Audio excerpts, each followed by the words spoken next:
Jasmine Crockett believed his faith was a joke, a relic to be openly mocked in the hallowed halls of Congress. She never imagined that John Kennedy would respond not with anger, but by reminding her of the very man who first taught her how to pray. The air in the House Judiciary Committee room was thick with a familiar Washington blend of stale coffee, ambition, and barely concealed contempt. It was a modern sort of battlefield, one where victories were won not with cannons, but with carefully crafted soundbites that would echo across cable news for the next 24 hours. Today's skirmish was over a proposed bill concerning federal guidelines for artificial intelligence, a topic so dense with technical jargon and abstract ethical dilemmas that it seemed designed to alienate the very public it would affect. On one side of the dais sat Congresswoman Jasmine Crockett of Texas, a rising star in her party. She was sharp, impeccably dressed, and wielded her fluency in the language of Silicon Valley like a rapier. She spoke of algorithmic accountability, of mitigating implicit bias in machine learning, and of the urgent need for a secular, data-driven framework to govern the emerging digital consciousness. Her words were a cascade of modernity, each one a small, polished stone thrown at the crumbling walls of the old world. On the other side, looking less like a combatant and more like a weary traveler who had accidentally wandered into the wrong century, was Senator John Neely Kennedy of Louisiana. He did not have a tablet or a laptop propped in front of him, only a simple yellow legal pad and a well-worn leather-bound book that rested by his hand. He listened, his head tilted slightly, a posture that could be mistaken for deference but was, in fact, one of profound and patient observation. He watched as Crockett commanded the room, her arguments resonating with the younger members of the committee and the cluster of journalists who scribbled furiously, already composing their headlines. Crockett schools Kennedy on the future. She was the living embodiment of the new political paradigm, confident, unburdened by tradition, and utterly convinced of the moral righteousness of progress. "The fact is, Mr. Chairman," Crockett said, her voice ringing with the clarity of a bell, "we are standing at a precipice.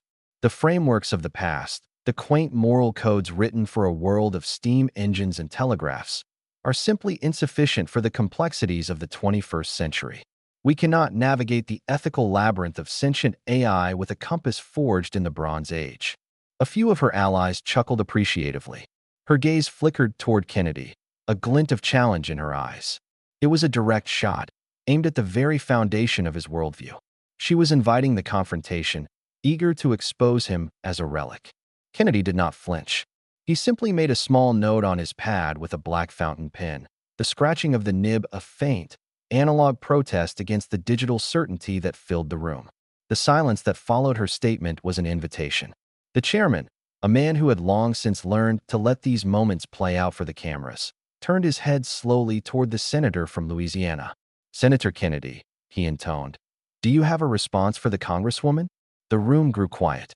The duel had been formally declared. John Kennedy took a slow sip of water from the glass before him. He placed it back on the coaster with deliberate care, the small act a stark contrast to the rapid-fire energy of his opponent. He looked at Jasmine Crockett, not with the adversarial glare of a political rival, but with the calm, steady gaze of a man who was used to being underestimated. "Thank you, Mr. Chairman," he began, his Louisiana drawl sanding the sharp edges off the room's tension. "And I thank the distinguished Congresswoman for her spirited presentation." A faint, almost imperceptible smile touched his lips. "She talks about the complexities of the future. And she's right. It is complex.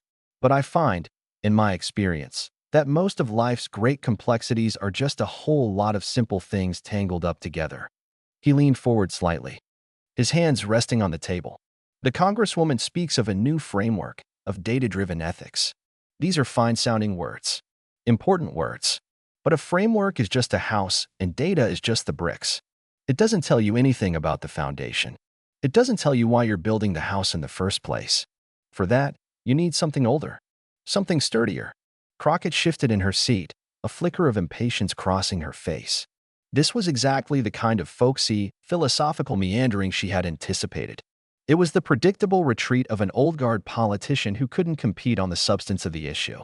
"With all due respect, Senator," she cut in, her tone sharp and precise, "we are not here to discuss philosophy. We are here to legislate. We are talking about code, about tangible, programmable safeguards.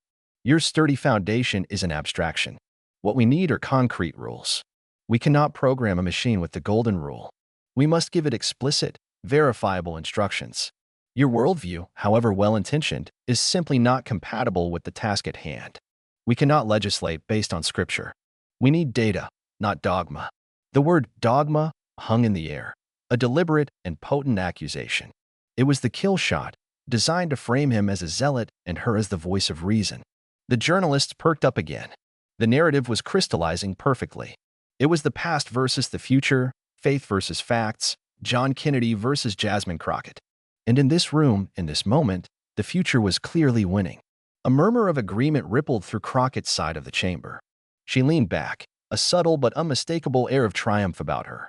She had cornered him, exposed the inadequacy of his beliefs in the face of a modern problem. She had won. Kennedy did not look cornered.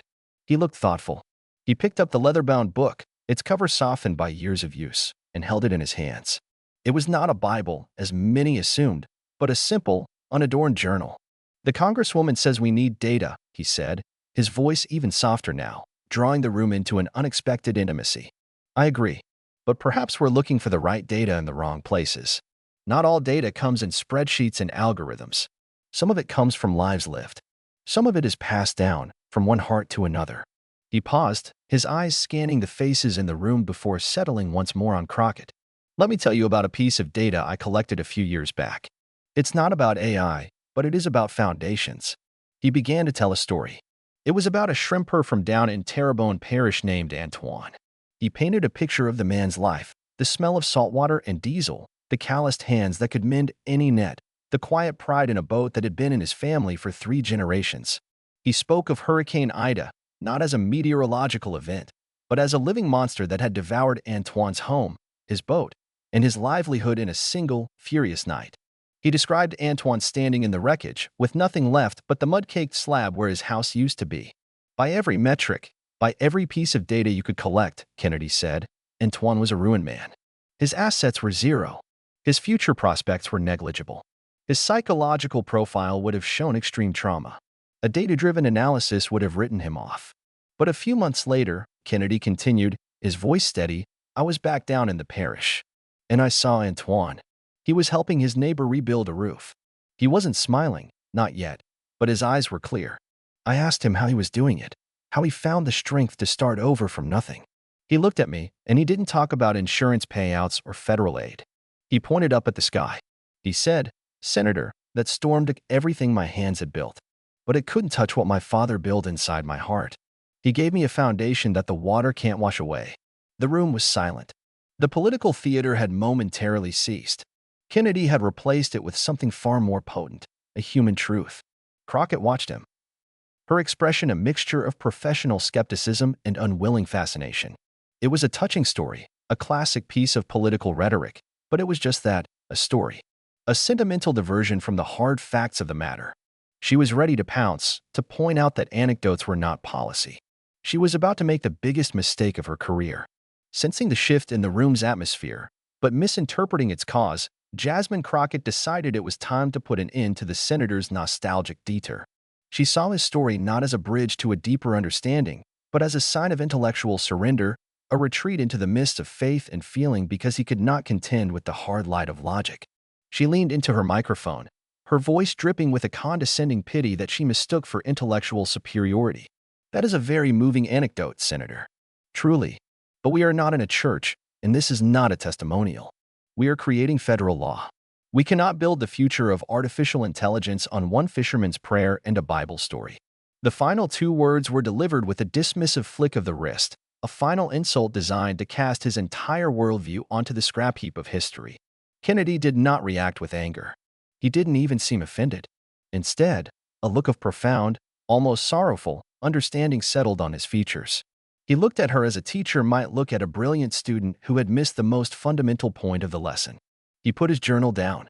When he spoke, his voice was stripped of its folksy drawl, becoming quiet, direct, and devastatingly personal.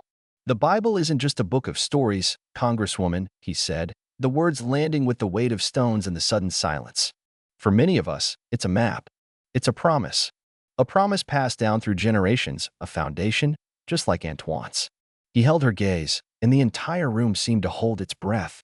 "I'm sure," he said, his voice dropping to barely a whisper, yet carrying to every corner of the chamber, "that you know what I mean." Her confident smirk began to falter. A flicker of confusion crossed her face. "A man like your grandfather," Kennedy continued, his words slow and deliberate, each one a key turning a lock deep inside her. "A good, proud, God-fearing man from South Dallas. A patriot.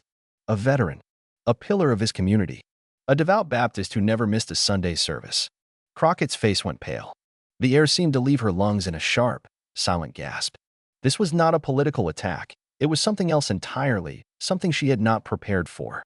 "I believe his name was Daniel," Kennedy said, the name spoken not as an accusation, but as a gentle, solemn remembrance. "Daniel Crockett. I'm told he used to hold your hand, a little girl with ribbons in her hair, and walk you up the steps of the New Zion Baptist Church every single Sunday morning. He didn't do it because it was data-driven. He did it because he believed, like Antoine the Shrimper, that he was giving you a foundation that no storm could ever wash away." The room was no longer silent. It was a deafening void. Jasmine Crockett froze. Her sharp, analytical mind, the mind that could deconstruct any argument and counter any statistic, went completely blank.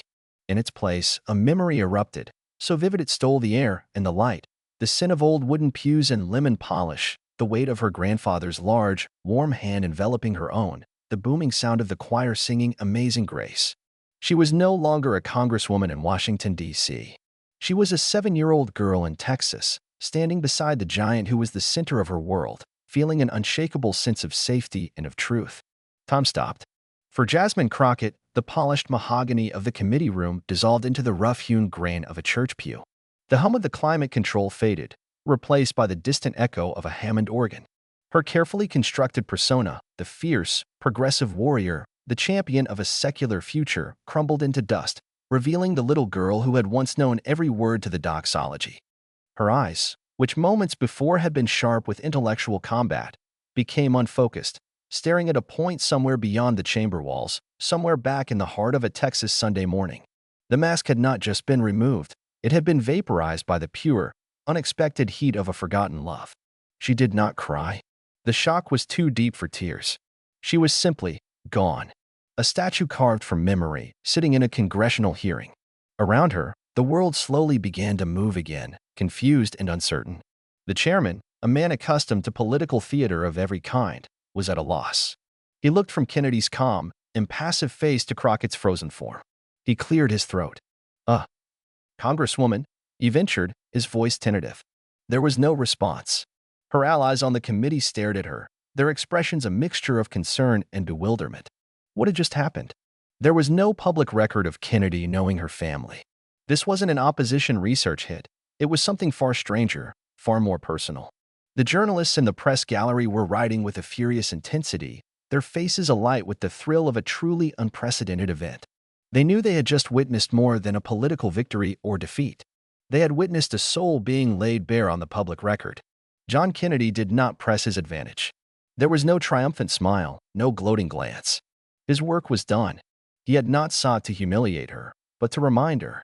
He had seen the foundation she was standing on, the one she had tried so hard to pave over with modern ideologies, and he had simply brushed away the dust. Quietly, with the same deliberate care he had shown at the beginning of the hearing, he closed his journal, gathered his few papers into a neat stack, and gave a slight, almost imperceptible nod to the chairman. It was a nod of conclusion, not of conquest. The chairman, seizing the opportunity to end the profoundly uncomfortable silence, banged his gavel with a sharp crack.